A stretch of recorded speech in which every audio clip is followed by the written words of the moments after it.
On this episode of the Sacred Playgrounds podcast, we're going to talk about the coming camp enrollment cliff. We'll talk about why it's coming, we'll talk about how it's coming, talk about when it's coming, and most importantly, some thoughts around how to get ahead of it.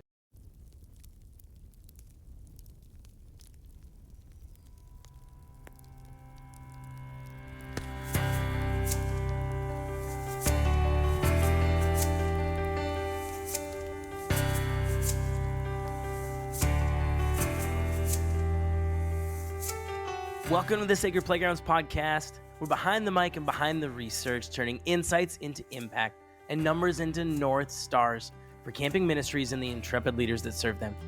Each episode blends thoughtful theology, compelling data, and actionable wisdom, all to help camps thrive today, tomorrow, and for years to come. I'm your host and producer, Jared Rendell, Director of Innovation and Communication for Sacred Playgrounds. Joining me is Director and Lead Researcher, Jake Sorensen, a PhD-level scholar, experienced ministry practitioner, and the founder of Sacred Playground. Be sure to hit the subscribe button so you don't miss an episode, the support button to help make these episodes happen, and connect with us on Facebook and Instagram at Sacred Playgrounds, and always at sacredplaygrounds.com. Explore with us what God might have in store at your Sacred Playground.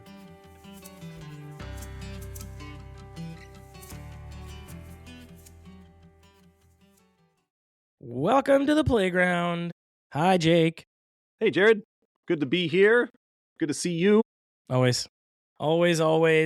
We have a lot of good stuff to talk about. We're going to dive in pretty quick here. I got to listen to your conversation with our friend Travis and Eric and Stephanie as well. So everybody, Jake was on the Camp Hacker podcast. So we've had Travis Allison on here before. It's one of the Go Camp Pro podcasts. And Jake was invited to be on that along with a couple other folks. And it was such an interesting conversation. Of course, we're going to show note that one. So we'll put that in there. As Jake was thinking about that and doing some preparing for that, he ended up in a really interesting conversation with a demographer that he'll tell you about in a second. And we've actually been seeing this, and you've been paying attention to some of this. And it's kind of the crux now of the conversation. So I'm really glad that we get to have it. There have been coming shifts in demographics. And that makes a difference for us at camp. It makes a difference for, as the Camp episode talked about, the whole industry of camp, and has some even then specific implications, especially when you look at other kind of data sets and demographics together. It really makes a difference for us in Christian camping especially. So we are going to talk about that. We're going to kind of lay out the story here and share a handful of things that we're learning, that we're seeing, and some of those interesting conversations that Jake had. So Jake, will you, well, you know what, let's do this first, because this will help set the table. Let's take a minute and do our stat of the week. Stat of the week. Stat of the week. Stat of the week. Okay, let's start with the stat of the week this week as 46%.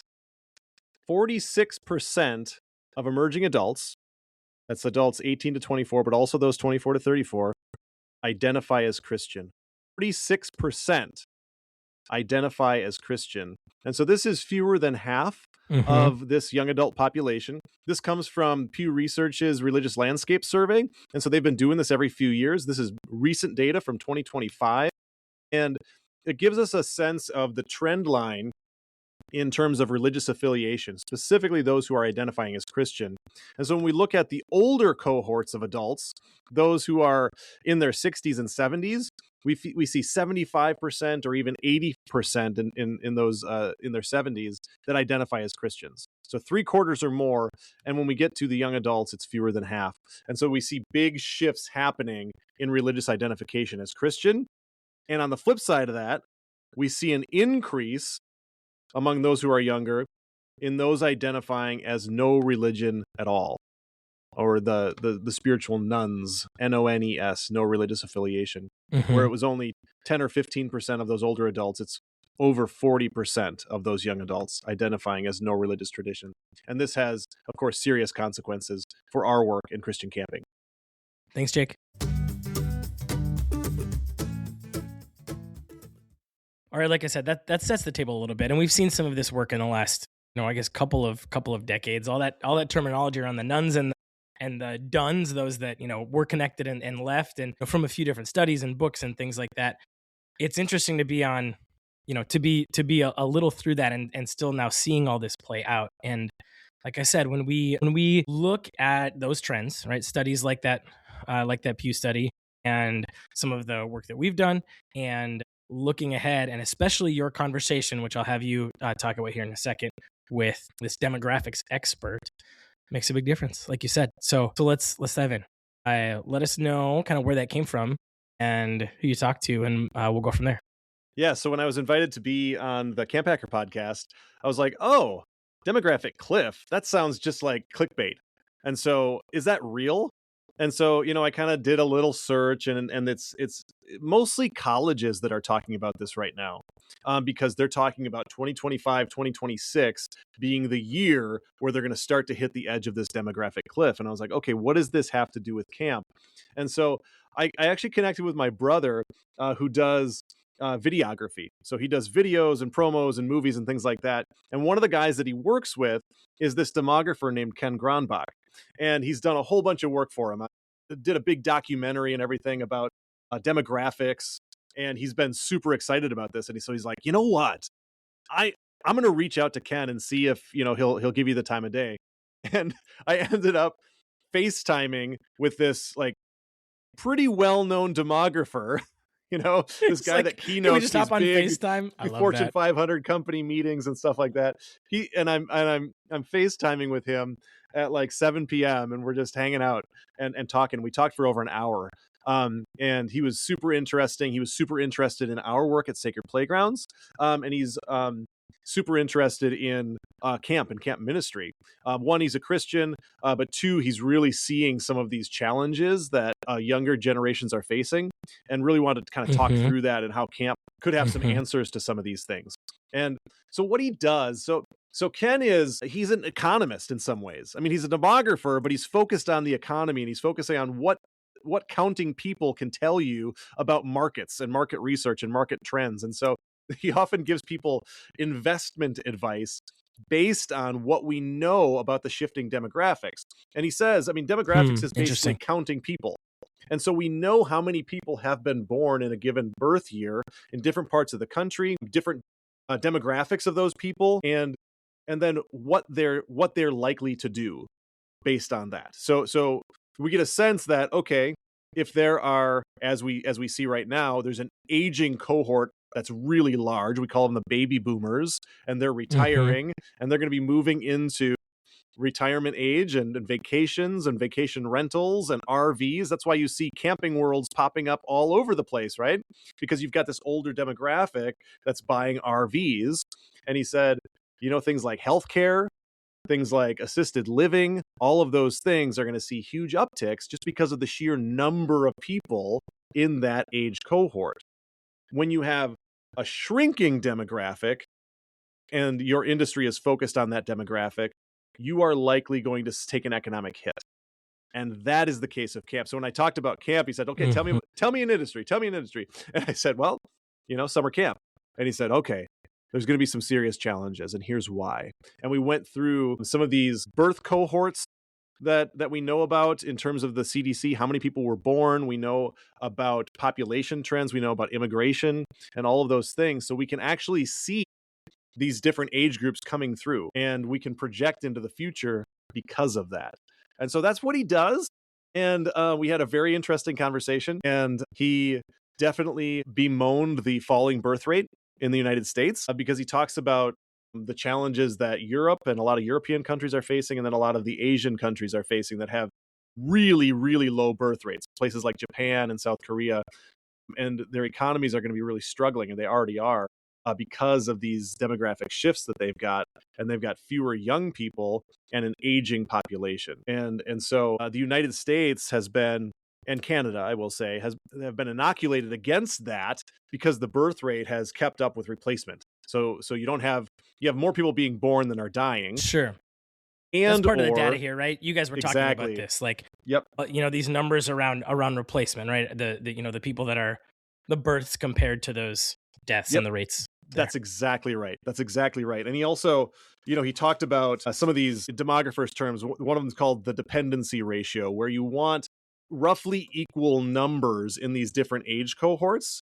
You don't want those that are 65 and older to outnumber those who are working age, for example, right? You want enough people in working age that can generate the income and the economic movement to sustain the younger cohort, but also the older that's not working. And so it was fascinating to learn about demographics and to talk with him a little bit. And he talks about it in terms of these age cohorts. He looks at generations, but he doesn't look at generations like Pew Research and some of these other places that are just talking about Gen Y, Gen Z, Gen Alpha, all these things.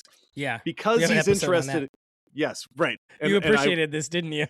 I did, because you remember I went off about generational theory and how that's right. and how much we try to pigeonhole people. It's limiting, at least, right? Born a certain time, it sounds like astrology in some ways. But what he does is he counts the people, and so he looks at the sheer numbers of people. So he says there's no point in talking about generations unless they're equal numbers of years. And so we can't have a 20-year generation and then a 12-year generation. That doesn't make any sense. And so he divides them into 20 years. And so he looks at the way he defines it is that the baby boomers were 1945 to 64, Gen X 65 to 84, millennials 85 to 2004, and then Gen Z would be 2005 to 2024. So that's they've just been done being born, right? And we're just entering this new generation. I know a lot of the other people that have talked about generational theory are, going crazy right now because they're thinking, oh, wait, what about Gen Alpha? And, all these different things. Right. But we're talking about numbers and sheer numbers here. So this is an important thing to remember and to look at. So when we look at these demographics, we can really see that the camp trends and camp fortunes have followed these demographics up and down. And so when the baby boomers were young, and so when these that were born in 1945 to 64 were camper age, that's when camps were booming throughout the country. The majority of camps that were founded, especially Christian camps, were founded in the 50s, 60s, and early 70s. And then we ended up with this kind of demographic downturn in the 1970s and into the 1980s. And in that period, about 1 out of every 5 camps in the country closed. Now I want you to think about that. We had a demographic decline where the live births per year dropped off from the baby boom generation to Generation X by almost 20%, and we saw about a 20% decrease in the number of camps in the country. Camp fortunes followed demographics. Then we started to see births pick up again in the 1980s and especially in the 1990s with this millennial generation, which is numerically larger than the baby boom generation. Some people don't know that, but it's numerically larger. And that's where we saw camps really start thriving again. The late 90s, early 2000s, a lot of camps reached their historic highs in terms of camper enrollment. Those numbers... When we were on staff, you mean it wasn't just us?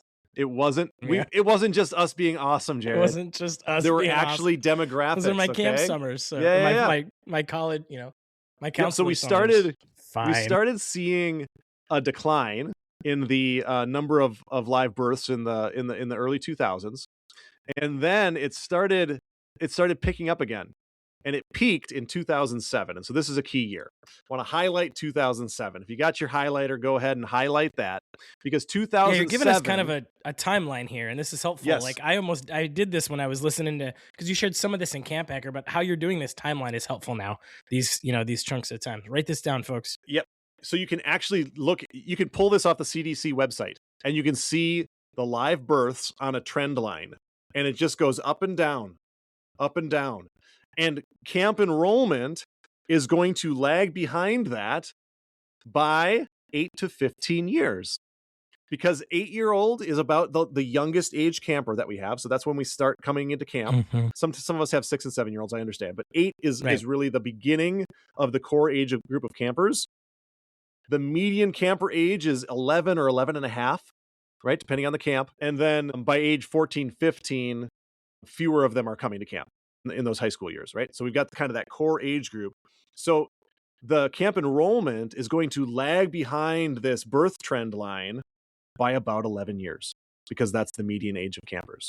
All right. And so what we see is in 2007, that is a special year because it was the largest birth cohort in US history. It actually went larger than the peak of the baby boom, which was 1957.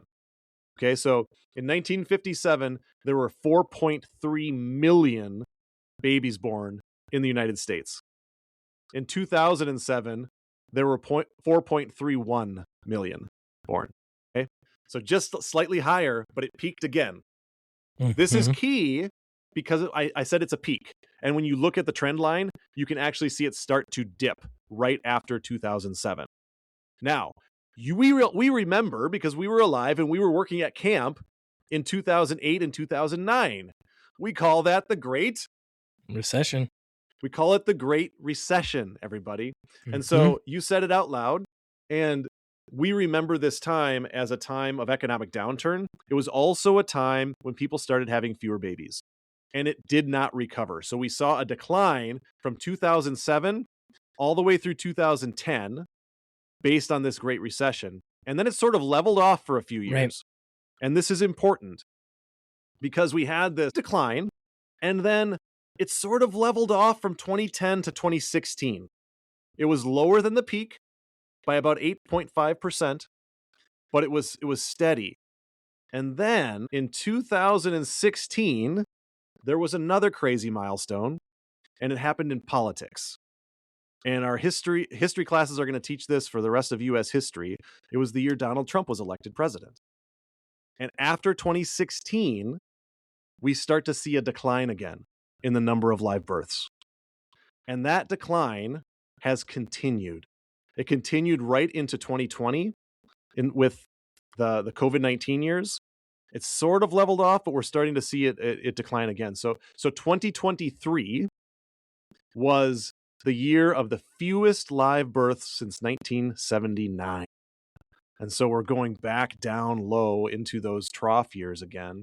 And that was about 3.6 million. And so we're looking at almost 20%. It's a 17% decline from 2007 to 2023. 2024, they're just refining the numbers. It looks like it was about on par with 2023. We don't have the 2025 data yet because they still have to reconcile a bunch of numbers for the CDC with that.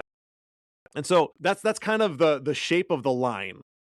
And so it gives us a sense of when these things might be hitting camp. And so you can understand why 2025 was this year of the demographic cliff for the colleges and universities.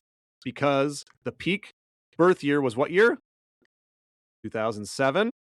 If you go 18 years after that, you get to 2025. And so now they know because we can count the people. We've already counted the people. They know that they're going to see a decline because there are fewer people in those age years moving forward, and they know that it's going to be declining at least for the next 15 to 20 years in colleges and universities. Can you imagine those conversations? Because the scale is so big between numbers and the dollars and the, the infrastructure and all of that goes around that. Those are such large scale conversations. Yeah, absolutely. Absolutely. Okay. So here we are, Jake. Like that was, like I said, in that timeline format, that was really helpful. Right. And here we are. We just talked about 2025 and we're in 2026 right now when we are recording. Yeah, we are. So now we've ridden that timeline to present, and now we got to look ahead. All right, because the episode said the camp enrollment cliff and that it's coming. So the question they're already all asking is, when is this enrollment cliff coming? Well, this is another one of those things where we can just look at the trends and we can do some simple math. And so we can say, when will this next demographic downturn hit the median camper age? And so we look So at, that's the math here, right? Like we Yep. look at that timeline, and then you already laid out median camper age. So like the colleges were doing, you added 18 years because that's when they're heading off to college. So now we look at our median camper age and we do the math. and we do the math. And so we see that if we add that 11 to that 2007, right, those peak years would have been about 2018, 2019, and we look at 2020 and COVID-19, that was a challenge for all of our camps because the camps were closed. But there was also the start of that demographic decline in those COVID years. Here's the key, though. Remember I said that it leveled off from 2010 to 2016, with the next big drop off starting in 2017. So to find our demographic cliff, we add 11 to that. In 28, we're going to hit the edge of that 2017 cliff, and that 2020 age cohort, that really small birth cohort in 2020, 2021, 2022, and 2023, they're going to reach camper age in 2028. And so that demographic cliff for camps is really hitting us in 2028, 2 summers from now. We're already starting to see some of the effects of the downturn. Now, a lot of what we're seeing is still leftover effects from COVID-19. It's not just the demographic shifts. It's that our camps We sort of were thought closed. it was COVID. That's right. We still kept saying this, right? I mean, we thought this was all COVID.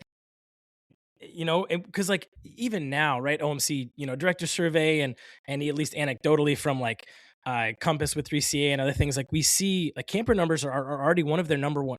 It's a top 3 threat in all of these different associations. Number one for many of them, camper numbers are already the thing. Staffing was really hard there for a while. We got through it, but they're lifting up camper numbers already right now. And so part of the truth that we're telling them is like, there's not some magic thing that's just coming back right now. And it wasn't just that it was a post-COVID fallout. There was more to it than this. Absolutely. And there's actually even more forces at work There's than another just layer. fewer people. Ken said it this way. I said, okay, what can we expect, in terms of camps? And he said, you can expect 2 things. You're going to see the available young people fall off. So your potential market is getting smaller over the next 5 to 10 years. And it will become more colorful. Now, we celebrate some of these things, right? We celebrate diversity. Mm-hmm. And we also know that summer camp is a historically white space. Now, camps have done some great work in expanding beyond the white middle class and upper middle class sectors of society and making sure that people of color feel welcome. And the majority of campers that go to camp are white kids, and they go at a higher rate than people of color. And that's especially true for African-American folks and for Hispanic folks. And so we see the demographics in the country shifting, not only getting older, but also getting more colorful. So right now, the live births, we have just started to reach a threshold where there are more people of color being born than white people being born. We haven't quite reached it as a society yet, but there is. Yeah, it's gonna be 2045 is the projected time when white people will no longer be a majority in the country. It'll be less than 50% as a total, right? But those younger age cohorts are much more diverse, and we see this at our camps, of course. right. But this puts pressure on our camps, especially the camps that have been historically white spaces. You mentioned the OMC director survey. Well, we surveyed OMC directors, and we asked them about what percentage of your campers represent racial minorities, that is non-white folks. And 2/3 of them said it was 10% or less of their campers were non-white. The vast majority of our camps, our Christian camps, large majority white, 90% or more white, right? And that does not reflect the demographics of young people. It today. doesn't match, right? That's part of the call out here. Is That's this doesn't exactly match. Right. It does not match. It does not match. We are not serving all demographics equally, and we shouldn't pretend that we are. Even as some of our camps are making great efforts to improve their diversity. So that's the second pressure. And the third pressure is what we led with, right? We led with the stat of the week from Pew Research's Religious Landscape Survey. And we can see that younger age cohorts are less religious than the older age cohorts. And so it's not just that there are fewer campers and that they're more diverse, it's that they're also less likely to identify as Christian. And that puts increased pressure on our Christian camps. And so we've got all of these demographic there, buddy. It's a triple play, right? It's a triple play. It's three big strikes against the traditional way that we do things, right? And that's the key. This isn't inevitable, right? It's just, we can't just keep doing things the way we've always done them and expecting the same results. And that's where sounds insane. Ken Gronbach, he's a marketing guy, right?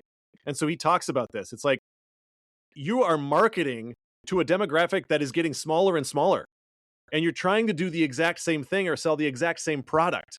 And he was talking about things like jeans and motorcycles. These are some of the things that he's consulted on. And now we're talking about something like summer camp. We can't sell the same product in the same way to the same people in the way that we've always done it and expect that it's just going to have great results. We have to be creative and we have to follow the market trends. So, yeah. So we're gonna shift pretty soon here to the question of how do we get ahead of this? Because one of the things that struck me as you guys on the Camp Anchor podcast, as you guys started to wrap, Travis gave each of you a chance to kind of say some what do we do about it, and you each had some really interesting things to share. Pay attention to that part, folks. The theme of that, and I think all of you said it at some point, was you got to get ahead of it. Right? So that if there was a clear theme in those action steps, it was, we got to get ahead of this. Right? We got to get ahead of this. We have this gift of kind of knowing it's coming, and we have to get ahead of it. I think it is interesting, Jake, because part of your, kind of what you just said is we can't keep doing the same thing that we're always doing, and that doesn't mean a change in our foundations. It doesn't mean a change in our values. It actually doesn't mean a change in who we are. The opposite, in fact, right? Leaning in, this is what you said, leaning into who we are, leaning into this thing that we know. And gosh, have we obviously preached it for, well, that's really what it is on this podcast, that we need to lean in. We need to lean into who we are. We need to lean into our core values. The world needs what camp has right now. Absolutely. The world needs the foundation of what camp is. And so don't hear that we're saying, we're saying go change all the things, change your identity, change your values, change your mission. No, your mission really matters. And the way that you do it really matters. And then there's this layer of how you get there and who. And I would say that was the other theme is I think Eric had said this, you have to decide who you're serving. We've encouraged people, big time, to make sure that your why and your who, whatever you're doing, big scale or scale, are clarified. You need to know your why and your who. And so when we've got those foundations, so we're not saying change those, right? And just, decide who that audience is. And yeah, then we go from there. So you guys had some interesting ideas. Yeah. And so Ken, when I asked him, okay, how do you survive, when things change like this? And he said, okay, it's pretty simple, because we know how many people are being born. We know who's being born. And so he said, find a population that can keep you alive and cater to them. Find a population that can keep you alive and cater to them. And so if we keep trying to just work in, a traditional church structure with the young people, the white young people that are available in our Protestant churches, we know that number is continuing to decline and will continue to decline because we've got the numbers to show that, right? And so, and directors lifted it up like crazy, right? Because the other threat on that top, 2 to 5 beyond camper numbers was church engagement. That is the other thing that they lifted up. Go look at that survey, and we've got this kind of list of those threats, and those two things are in top 5 in almost every association and the aggregate. So don't assume that just a church engagement is going to give you the campers that you need. You should actually think of the opposite way. That church engagement is a way for you to connect your young people, the campers that you serve, to a congregational ministry and recognize the importance of that. And so camp can be a conduit to the congregational ministry, and it should be, because you're reaching out to demographics and people that the churches are not reaching. That's what you should be aiming to do. Not just to reach the church kids, but to reach the people that are not being otherwise reached. That's what we're talking about here, because it's not like everybody's going to camp and now we're going to have fewer people, so therefore fewer people are going to go to camp. That is not what's happening. We have so many people out there who could benefit from camp, who should be going to camp, and who aren't. And there's lots of reasons for why not. But the thing that you need to look at is, who is it in your area that you can cater to and you can serve, and how can you bring those people in to your place? Or how can you go to their place? In some of our cases, as we deploy programs out to communities, there's been a lot of creativity around that. But what we have, to your point, Jared, what we have and what we offer at camp is needed more than ever right now. And people do recognize this. And Ken was one of those people who was really excited, especially about the chance to disconnect from technology. As a demographer, somebody who really values people having babies, he hates technology. And he talks about it, he basically says, look, we can look at society to society all over the world. And as technology increases, as access to the internet increases, birth rate falls, because people are spending so much time plugged into a computer screen and less time plugged into each other, right? And he meant this, both, metaphorically, but also, sexually, because he's talking about literally. And yes, he's talking about people having babies, and what this does when we have less time face to face, less time in one another's company. And so he was making all sorts of different off-color jokes, which I won't share with you, but I'm going to go work on our campus sexy stickers right now. Right? We're going to get some. The data says it. I don't know what to tell you. But I mean, it was really fascinating to hear him kind of get on a little soapbox, but also to recognize the importance of face-to-face interaction for human relationships. And that's both, for our mental and emotional and social health, and also for our personal and romantic relationships, because we know that those build out of camp and face-to-face interactions as well. And so we have so many important things to offer the world right now, and we should lean into those things. And I think we lean into those things more clearly, then we can get ahead of this. I really do think that. But make no mistake, this is not just clickbait.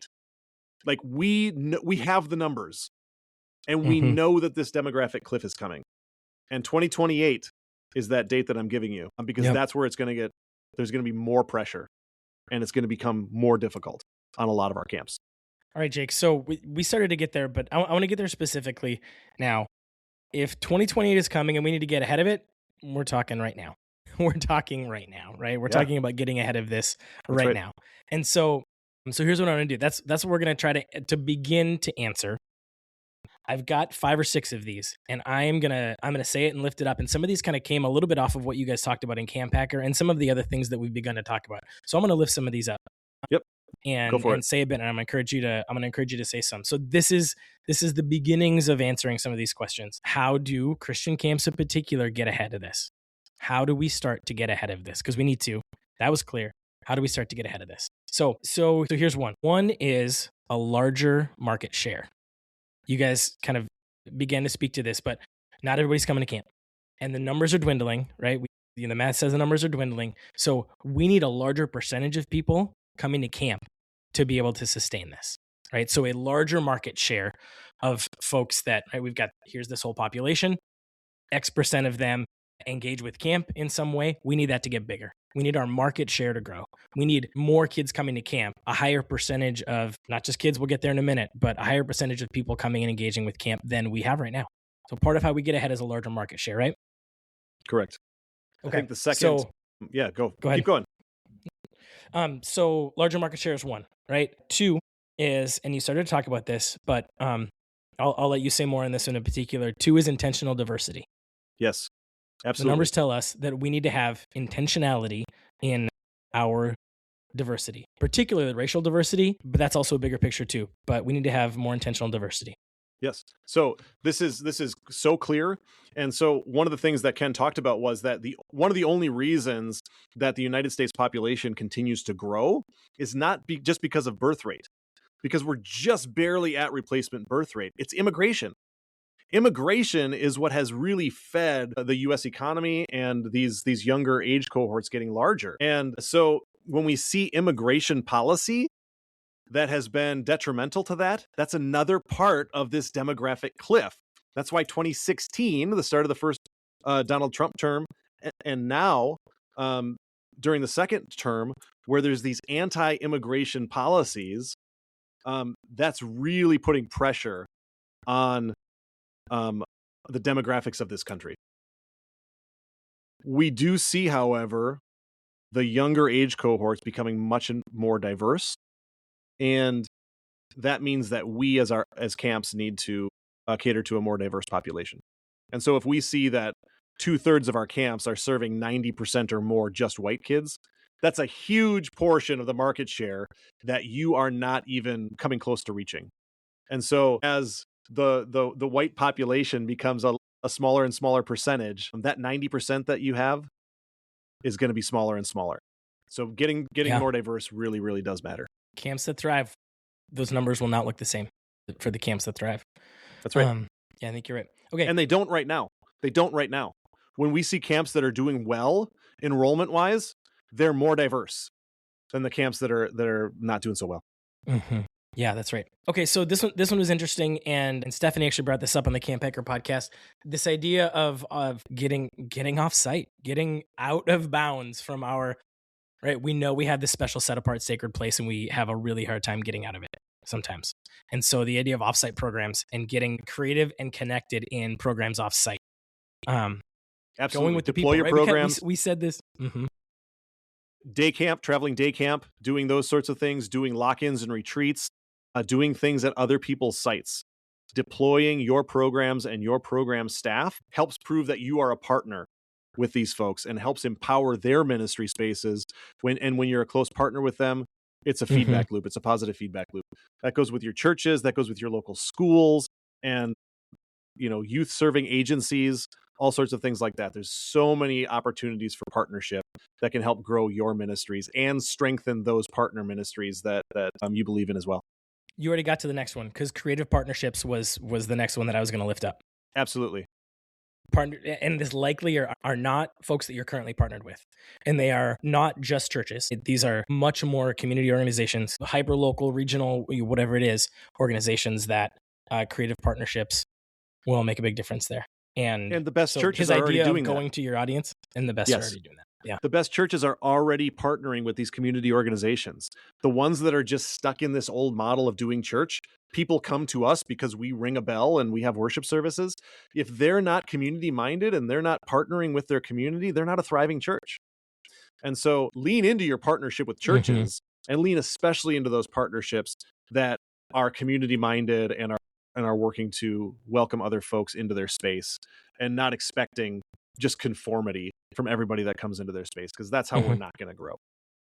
So here's another one, and this is like kind of taking a couple steps down the line, but bolstering campership funds ahead of this cliff, right? Bolstering our campership funds. They are going to need camperships, and so when you've got these opportunities, so many of us, our camperships are our most well kept secret. Right, we've got these funds in so many camps. I just go, well, I didn't really know that was a thing. I didn't really know how to do that, because all this parent did was take a look at the front page of the cost, and that was all the further they got. Remember the advice that I just gave you earlier from Ken. When I asked him, how do we do this? He said, find a population that can keep you alive and cater to them. That doesn't necessarily mean only the people that come to your site. These are people that care about your ministries. Remember that we had these increases in camper numbers and in retreat numbers in the 90s and early 2000s. Those folks are now donor age. These are your people that want to support your ministries. Reaching out to them and improving your giving right now as this large age cohort gets older, gets towards retirement age, and some of them are already retired because the baby boomer generation really has a lot of disposable income as a as a demographic group, making sure that they know of the opportunities to support your ministries. It's so important to remember these demographics, you guys. I said 46% of young adults identify as Christian, but 80% of those 75 and older identify as Christian. Those are the people right now that want to give to your ministry and want to make sure that other generations have the opportunity to hear the good news of Jesus Christ, to have time outdoors, to go to camp, to interact with nature and with one another. These are the people that you can get in front of right now. This is the demographic that can help keep you alive. And so having them give to your ministries and give to your campership funds is so important. You know, it breaks my heart, Jared, when I talk to some of these camp directors and I hear that, you know, this bequest came through and it wasn't designated, and so they used it to cover an operating deficit. And I say, it just breaks my heart because this person, you know, when it's a bequest, it's the person has just died and they put you in their will because they cared so much about your camp. This is the goodwill that was built over many, many years. And they loved the place and they wanted people to be able to come to the place. And of course, we don't want you to have a budget shortfall, but that money was not able to be rolled into some sort of an endowment or some sort of a long-term project. That's really heartbreaking to me. And so making sure that we have some of our finances in order so that when these long-term gifts come in, they can go towards strengthening the ministry for future generations in terms of campership funds, endowments, and other things like that to keep the ministry strong. Really, I feel really passionate about that. Mm-hmm. Yeah, that really led into the last note or two, because was to lean into the times that there were those record highs of participation, right? These couple of times when our camp numbers were up, right? Think like, how old are those folks right now, right? Those late 90s, early 2000s folks who were coming to camp like crazy, what are they doing now? And so sometimes, you know, those are alumni and those are folks. So to begin their donor engagement and to encourage them to participate as a grown up, right? We had there's a whole episode on how adults need camp too. And so, and they likely, like folks in these age groups, they engage fully in things. Churches are seeing this right now, like that they're not just going to hand dollars. They also want to give talent and time and be engaged and be served and do that all together. So making sure that adults are clear that camp is for them too. And those will also build those donor bases. What an important demographic to serve. What an important thing for us to do. As a participant, right? We are camps and retreat centers. We can welcome these folks into their camp experiences and give them a wonderful experience at our sites as well. And so building and maintaining these retreat spaces and encouraging these older demographics to participate is super important. So do not neglect that. Again, find that population that can keep you alive and cater to them. Grown-ups need camp too. One more is be like Ken and count the people. All right, this is the last one. Keep track. Count your people. We're doing this with but so many of us, our single data point is camper numbers, flat camper numbers, period. That's the number that is often the only one that we pay attention to and engage with. Camper numbers, up or down. And of course, we want to be tracking camper numbers. There are some really, and maybe donor dollars. Yeah. But there are a lot of these things about who these people are, where they're coming from, participants and donors, and all of these different audiences that we connect with. Make sure you're counting your people. We are dreaming a little bit about some ways to help you with that. Jake and I have just even really recently been talking about it. This might be a thing that each individual camp might be hard to have the capacity to do this in a dynamic way. And so we're thinking a little bit about that. If you think that would be helpful, just shoot us a message. If we could figure out a way to really help track and see these things, especially visually, that would be helpful. We'd be interested to hear from you if that sounds interesting, to figure out what that could look like. We want to help count your people. And in terms of counting, don't just go by national trends. We're giving you the big national ones, but remember that regional is really important. Demographics are going to look different in different parts of the country. Mm-hmm. The percentage of people that profess Christian faith is going to be very different in the Northeast than in the South or the Midwest, right? Mm-hmm. And these demographic cliffs, they're hitting different places differently. And so the population in some of the southern states is growing. And so you might actually be seeing more potential campers than you had in these past few years. Whereas again, in the Northeast and some places in the West and some places in the upper Midwest, the population is declining and school enrollment is declining, and you can kind of see that at your camp as well. So know what the demographics are in your area, your region. That was thick, my friend. There's a lot to chew on there. There's a lot to chew on. Thanks. Yeah. There's a lot to chew on. It's not to get you pessimistic, and it's not to give you more excuses for why your camper numbers are declining. On the contrary, this is to encourage you and to arm you with the information you need to make positive decisions for your ministry.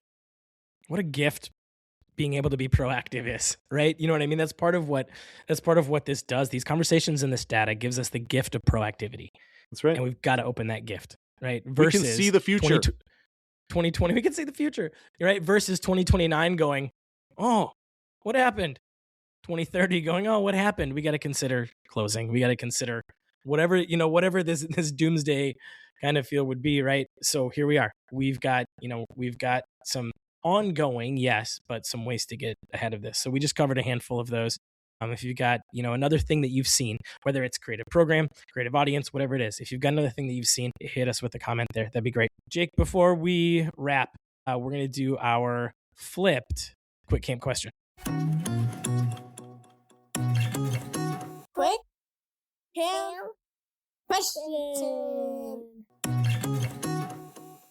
All right, I said flipped quick camp question, everybody. I've got this one. So we actually asked you a question, and a bunch of you wrote back to us, and we haven't actually gotten a really good chance to share that, to let folks know what you said. And so in our pulse check survey, where we've taken a handful of our quick camp questions for the year, we actually asked you a question too. And this was a question: what books, blogs, podcasts, social media accounts, websites, other spaces should camp professionals be engaging with to help them as leaders? That was the question we asked.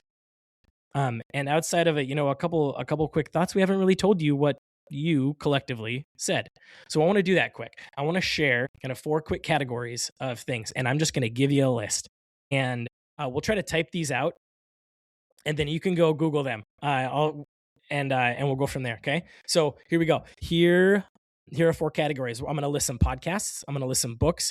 I'm going to list some professionals, and a little miscellaneous category. All right. Are we ready? We're ready. You don't have to take notes. You can check the show notes, and we'll put them in there. Here's some podcasts that folks listed up: Non-Anxious Leader Podcast, Carrie Newhoff's Leadership Podcast, the Go Camp Pro Podcast, which is a handful. It's kind of a suite of podcasts. Jake's been on those a few different times, so they've got a whole suite at Go Camp Pro. We Can Do Hard Things, the Summer Camp Society Podcast, Sustainable Ministry by Ministry Architects, Code Switch, the Lead Ministry Podcast, the Craig Getchell Leadership Podcast. Those are some of the ones that folks lifted up. Thankfully, they also lifted up this podcast a whole bunch. So that was great. Here's some books. Sacred Playgrounds book got lifted up. Anxious Generation, Managing Leadership Anxiety, The AI-Driven Leader, The Painful Side of Leadership, Radical Candor. Those are a handful of books. Jake shares book recommendations all the time on here. These are some that you lifted up in your list. Some professionals to connect with. There were 4 that got lifted up. Joan Gary, who we've talked about a little bit before, Jack Schott, Jack Shatama, Zach Lambert. And I mentioned the Carrie Newhoff podcast that came in once as well. There are a few others. Those are some of the ones that got lifted up multiple times. Great people. And in this miscellaneous category, folks lifted up one, which was kind of nice to hear. They lifted up their own kind of associations, right? So if they've got a denominational association, folks said, so whether it was 3CA as a bigger bucket, or UMCRM, or they're different associations. So they're leaders, and the services and the platforms and the support and encouragement that happened from those. So that was good. You mentioned each other a handful. You mentioned colleagues are some of your best source for leadership development and connection. Gatherings were mentioned, right? So your opportunities for, a sectional gathering, a regional gathering, whatever it might be. And then a few Facebook groups too was another one, like Camp Pro Collective, Summer Camp Society. Those were a couple that were lifted up a couple of times. Boom. There's your fire hose of things that you lifted up. So those came, like I said, directly from those answers, and we wanted to take a minute to share those. So there's your quick camp answer. All right, Jake. Let's sign them off. What encouragement do you have for our camp folks based on what we talked about today? I'm going to say don't panic. This is something that we can see clearly and so we can get ahead of, but also don't ignore it. This is something that we can't dodge, right? We know that it's coming. So let's prepare for it. Let's be patient and let's trust in our people, trust in our living God, and trust in the amazing ministry that we have been entrusted, because we know that camp makes a difference. And we know that young people and grown-ups need camp now more than ever. And I think some of these demographic shifts and some of these things that we've been talking about today really demonstrate that. Thanks for your ministry, and keep being faithful ministers of the gospel. Amen. Lean in, keep learning. Thanks for listening to the Sacred Playgrounds podcast. Hey there, camp friends. This is Jake coming to you again with a special message about Campwell. This has become a passion project for us at Sacred Playgrounds, and I want to personally invite you to be part of it. Mental and emotional health challenges are increasing among both our campers and our summer staff, and in response, a group of industry experts founded Campwell, a training course that guides full-time and supervisory level camp staff participants to identify, understand, cultivate, and create a community of well-being. We at Sacred Playgrounds are partnering with the Alliance for Camp Health to offer this training for a cohort of Christian camp leaders. It will be held at Camp Wapo in Wisconsin on March 3rd and 4th. In a 2-day training retreat, you will be guided through professionally vetted training modules and have a chance to engage in fellowship and learning application with other Christian camp leaders. This training is immediately applicable to your summer staff training sessions and your camp programs for the coming summer. It is also designed to help you think holistically about your organization's policies and practices in relationship to well-being. Go to sacredplaygrounds.com to learn more about the upcoming training at Camp Wapo and to sign up for the March retreat. We need you at the table. Keep an eye out for additional Campwell trainings offered in your area.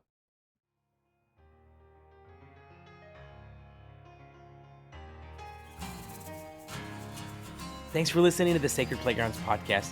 Be sure to hit that subscribe button to catch every new episode. If this is helpful for you and your organization and your team, follow the link in the show notes to become a supporter of the podcast. Our theme music was written and performed by Weekend Picnic. Find their original songs anywhere you get your music or visit them at weekendpicnicband.com. Sacred Playgrounds is generating insights, equipping leaders, and connecting partners to help camping ministries thrive. Learn more about what we've got going on, view current research projects, and connect with our team at sacredplaygrounds.com.